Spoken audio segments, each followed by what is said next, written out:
Welcome back to the news at 10. The Kogi State Governorship Election Petitions Tribunal has commenced proceedings. Now, the tribunal, headed by Justice Alima Mohammed, adjourned sitting to March the 4th for pre-trial hearing. Our correspondent Amaka Okafo reports.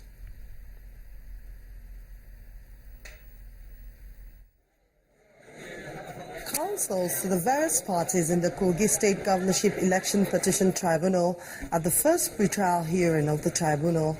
However, the pre-trial hearing was not to begin. Parties in the suit all filed various applications in the suit. Seeing that all parties have not adequately exchanged briefs in the suit, the tribunal, led by Justice Alima Mohammed, adjourned the case for commencement of pre-trial hearing.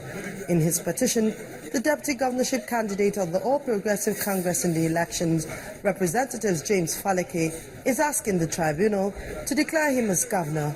According to him, the governor did not participate fully in the polls. As such, he cannot be given the privilege of becoming the governor. The immediate past governor, Captain Idris Wada, on his path, is also asking the tribunal to set aside Governor Yahaya's election because he was not validly elected. Other parties in the case, the Progressive People's Alliance, Labour Party, African Democratic Congress, and the All Progressive Grand Alliance, are all asking the tribunal to set aside the election of Governor Yahaya Bello. Our client just saying basically that he ought to have been returned as governor of Kogi State based on the election which he believes were already concluded. All is simple and based on the provisions of the Constitution as well as the provisions of the Electoral Act. We are challenging the opportunity given to this man who at the end of the day was said to score only 6,000 votes, and based on that INEC held that he could inherit the votes of the late Prince Abubakar. We are challenging that. Counsels to the governor and the All Progressive Congress, who spoke on why the pre-trial hearing was adjourned, expressed confidence that the tribunal will do justice in the case. Apparent that some of the applications are not ripe for taking. In view of that, some of the cases were adjourned, given different dates. The particular one, like that of Faleke and that of PDP, was also adjourned, and that is where we are. This tribunal means business is not in doubt at all from the serious work that was done today. Now, the pre-trial hearing will determine cases that will go on to full trial and those that will be dismissed. Amaka Okafo, Channels Television News. Staying with Kogi politics, the House of Representatives has set up an ad hoc committee with a mandate to investigate the alleged removal of the Speaker of the Kogi State House of Assembly by 5 lawmakers. In a motion sponsored by Honourable Sunday Karimi, the House described the alleged impeachment as illegal and unconstitutional. Our correspondent Larry Lasisi reports. It's an incident that continues to generate a lot of discussion. The alleged removal of the Speaker of the Kogi State House of Assembly by 5 lawmakers. It's a matter that has come up to the House of Representatives as a motion of urgent national importance. Observe that it is preposterous, undemocratic, and unconstitutional for 5 members of Kogi State House of Assembly to steer the affairs of the Assembly at the expense of the majority. It is therefore an interest of democracy and the rule of law. It's a motion that receives the support of all the lawmakers as they contribute to it. But let me state that any infraction, any infringement, any interference, any interruption in the democratic processes of any of the arms of government, especially on the legislature and the hallowed grounds, is an infraction on this hallowed chambers. The crafters of the Constitution of this nation understood that it is possible to find ourselves in such a quagmire, and consciously they made provision that if such thing happen, the House of the People, the Green Chamber, has the responsibility of bringing law and order to State Assembly. I don't think any right-thinking member of the House of Assembly will sit down and purport to impeach a speaker when there are only 5 of them. The House mandates an ad hoc committee to be led by the Deputy Chief Whip of the House, Representative Pali Iriaise, to look into the affairs of the Kogi State House of Assembly to ensure adherence to the rule of law. Meanwhile, 15 of the Kogi State House of Assembly lawmakers who were in the National Assembly to meet with a senator from the state say they applaud the decision of the House of Representatives. But I want to thank the National Assembly for their intervention today about their resolution that they set a powerful 5-member delegation to Kogi to go and to deliberate over our issues. I want to assure the general public that I will communicate His Excellency, the Executive Governor of Kogi State, as the most senior member of the National Assembly here, about the resolution of the House of Representatives today. The ad hoc committee from the House of Representatives is expected to report back to the House in a week's time. Lanre Lassese, Channels Television News. 3 suspected pipeline vandals have been arrested by the surveillance team of the PPMC at Ogiri in Ogun State, with as many as 1,000 jerrycans loaded with premium motor spirit. They allegedly cut into the system's line 2B, connected a hose to divert the product into the jerrycans. Our energy correspondent Olu Phillips reports. It's less than a month the Minister of State for Petroleum Resources took a tour of Roberts Island near Atlas Cove, where petroleum product vandals have set up a colony. Another enclave has been discovered in the uncharted vegetations of Ogiri in Ogun State. The vandals have set up a parallel product distribution by running an adjoining hose with multiple discharge ends before fleecing it away. These are times when every kobo counts as far as petrol money is concerned, but these folks stop at nothing to siphon our collective scarce resource. Besides the discovery, some questions are still sacrosanct. Who conducted the technical aspect of this illegal siphoning process? Who is calling the shots? The burnt vegetation indicates that activity here has gone up in a while. Why did it take this long to discover? At the point of the evacuation of these fuel-laden jerrycans, how does it travel into the road uninhibited? The business must have patronage, which obviously is thriving, bringing to mind the question of citizens' value. Oh my goodness. There are about 1,200 canisters of 30 liters here. By the current pump price of its 6 naira 50 kobo, the value of the uncarted product is about 3.1 million naira. Your guess will be as good as mine if this is the daily average multiplied by the number of days they have operated in the past. Vandal, they are different group and different character and different language. See, in the Atlas Cove area, they have cankos. They call themselves union. But these places, all this Ogun State to Ibadan, they are different people. But the other side, they work in the union. So that's it. Then, the big question is, when will one kingpin be brought down like El Chapo? Olu Phillips, Channels Television News. From there, we move on to the business news for the day. Here's Anne Waudu.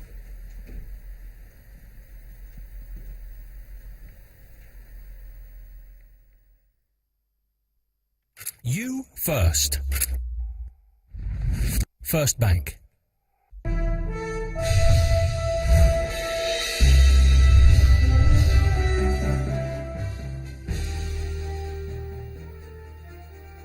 Hello and welcome to Business News. The Central Bank of Nigeria has challenged the Bank of Industry and other development finance institutions to increase their financial contribution to the economy, saying 5% out of the 14.7 trillion naira as of June 2015 is unacceptable. The Apex Bank's Deputy Governor of Finance System Stability, Mr. Oku Nnanna, says development banks in the country must begin to make significant impact on targeted sectors of the economy.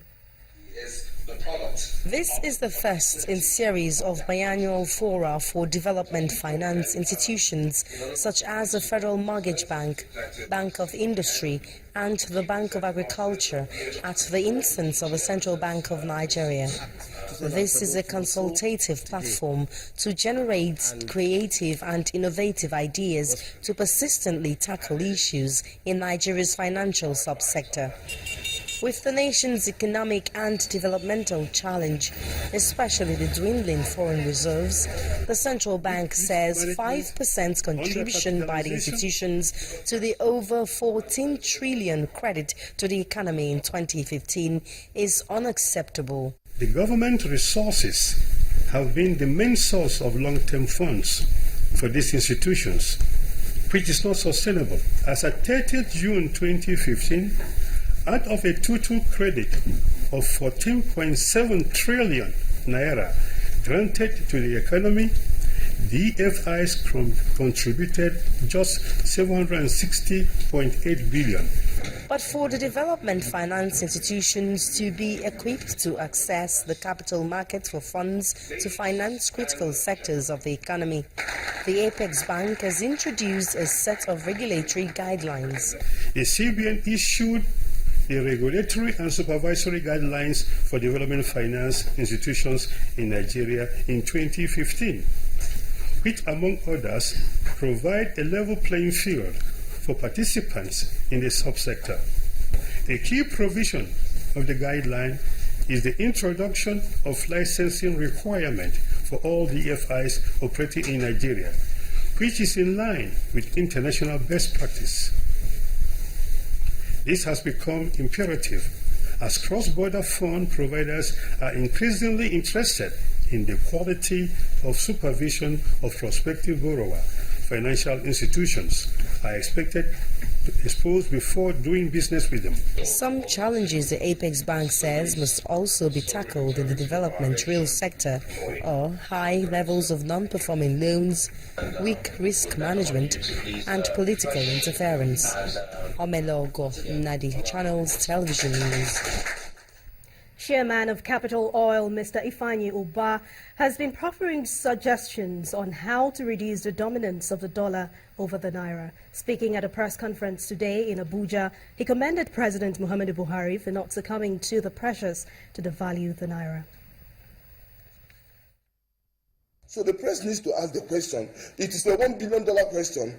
Can we give, if Ifeanyi Ubah says, I pledge my assets as a collateral to Nigerian people. And if I fail to bring dollar in $200, 200 naira a dollar within 30 days, I should forfeit everything I own. Gentlemen of the press, if you don't know how to send this thing to Nigerians, we leave it. I'm not the poorest Nigerian, but I'm feeling so bad because even from the region where I'm coming from, the Igbo, we are the most hit by this. Our traders are crippled. They can't trade anymore.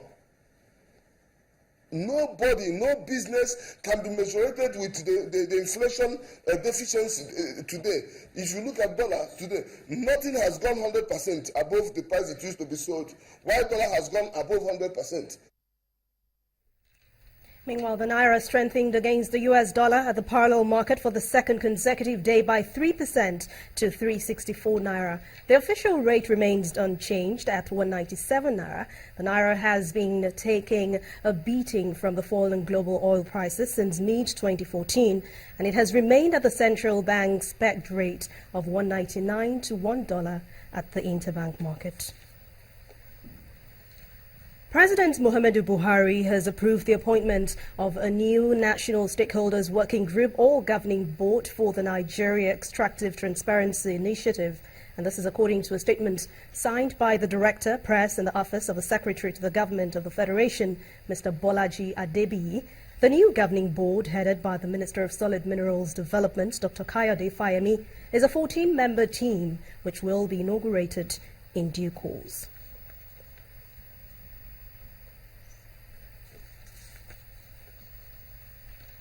Equities on the floor of the Nigerian Stock Exchange ended in the red zone today as the benchmark index dipped by 1.36% to close the session at 24,090.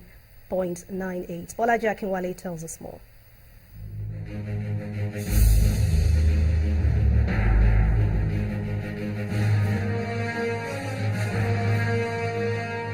Welcome to the Stock Market Report. Equities trading on the Nigerian Stock Exchange ended on a negative note as the benchmark index dropped by 1.36% to close at 24,090.98.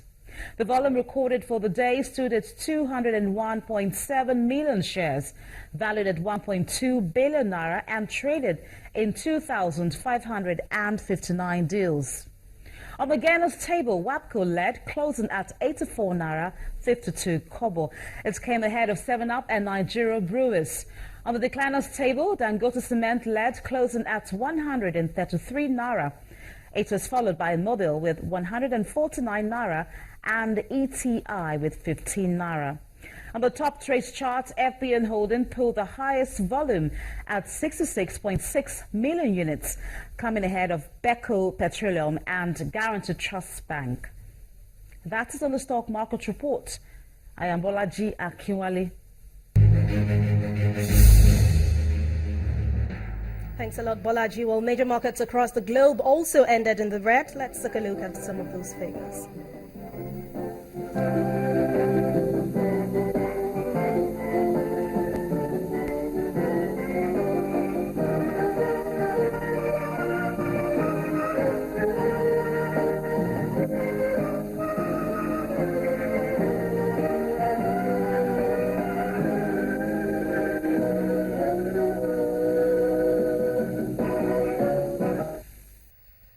And that's it on Business News for tonight. Thank you for watching. I am Anne Wawadu. The rest of the news at 10 continues with Ijoma. You first. First Bank.